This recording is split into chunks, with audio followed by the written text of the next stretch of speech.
Okay, so I got done with arm wrestling practice last night, and I'm starting to feel sore.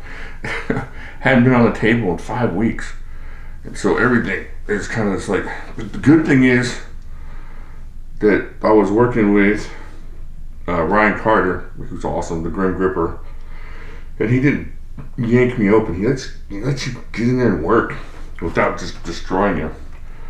So, one for you older guys and some of you young guys, just newbie guys, but a lot for you older guys that need more time to recover.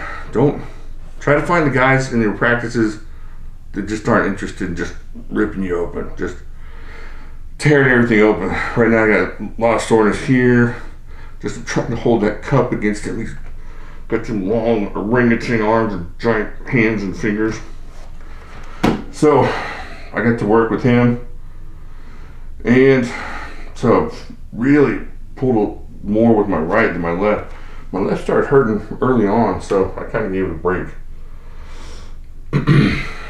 But yeah, that's another thing. Sometimes it gets discouraging. It gets discouraging when you can't seem to make any kind of difference or make any movement against the stronger guys. But don't get discouraged. Just remember where you were when you started. I know it's kind of cliche, but I've been doing this for 3 years, and I would destroy me 3 years ago. I would just totally smoke me. And that's what you want. You just want to get better. Compare yourself to yourself. I know competition is about comparing yourself to others, but in your practices and in your workouts, compare yourself to you. And that's why I keep my books and stuff. And as long as you're moving forward, that's good. You know, you got to remember the guys that you're going up against in practice or in the competitions, they're leveling up with you. So if they started here and you're here, you know, you're both going up. You may be going up a little bit quicker, but it's going to take some time for you to catch up to them. And that's tough, especially for older guys. We don't have as much time as the young folks. It feels like you're in a rush, but don't get in a rush. That's how you get hurt, and that's how you lose time. You'll lose more time getting in a rush and doing something silly, and I've done that in the last 3 years. I've tried to do a couple exercises and max out or see something on the internet, and I want to be that strong, and I haven't been. And so you injure yourself, and then you're 2-3 months behind on that part of your body. So I say don't get discouraged. I get discouraged all the time, but just remember, every time that Usain Bolt got out on the track, he didn't set a world record. He had days when he wasn't as fast as others, and you're going to have days when you're not as strong as others. Just get out there, enjoy what you're doing, and work hard at it. Keep moving forward, and compare yourself to yourself from last year, and try not to make it all about comparing yourself to people that started out probably better than you, or you can start out equal to some people and to kind of keep that comparison going. There are a couple people that are in that range with me that I kind of look at and see how I'm doing with. But even in that situation, you don't know what injuries you put in, or they've put into it, or you put into it. It's not going to be all equal. So don't be discouraged. Keep going at it, and that's what I'm going to do. So all I'm going to do today is I'm just going to sit here and just try to put some tension on my muscles. Oh man, that hurts. Oh yeah, I'm not going to do much. I think there's 55 pounds on there right now.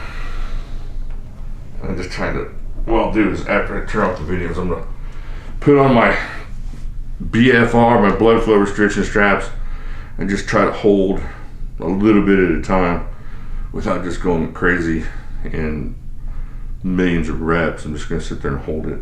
I might even just do a little static holding on this, trying to hook it up somewhere where it's just one place, and get those tendons to start healing up a little bit. All right, that's it. I just want to tell you what happened with practice. Just want to tell you to keep going. Don't be discouraged. I'm way stronger than I was 3 years ago, especially on the table. And find the guys that will work with you at practice. Don't look for the guys that just are there to win practice. And if you get to practice and you want to do some of that, then make sure that the guy across the table knows, hey, I really want to work some ready goes and see what I can do. But if that's not what you're doing, and I had to be told this, is make sure the guy across the table from you knows, look, I just want to go slow. Just want to work some stuff, work some angles, work inside, work outside, and I don't want to be ripped open in the entire practice. And you'll be happy. And then stand up for yourself a little bit. I kind of have a problem doing that. I don't want to hurt anybody's feelings or make people think I'm a prima donna or anything, but you got to do it, especially when you're older and you got as much time to recover, or you need more time to recover. If you're wanting to go to practices more often, even if you want to practice once a week, you got to practice smart, because if you don't, you're going to be tore down all the time. And you see these younger guys and they're going to practice 2-3 times a week. It's crazy. But once a week is about all I can handle smartly. I've gone 2 or 3 times a week, and it's fun hanging out with people, but it's not very productive for me. But find your practice comfortability. Find the people that will work with you, and just make sure you don't get discouraged. I'll talk to you later.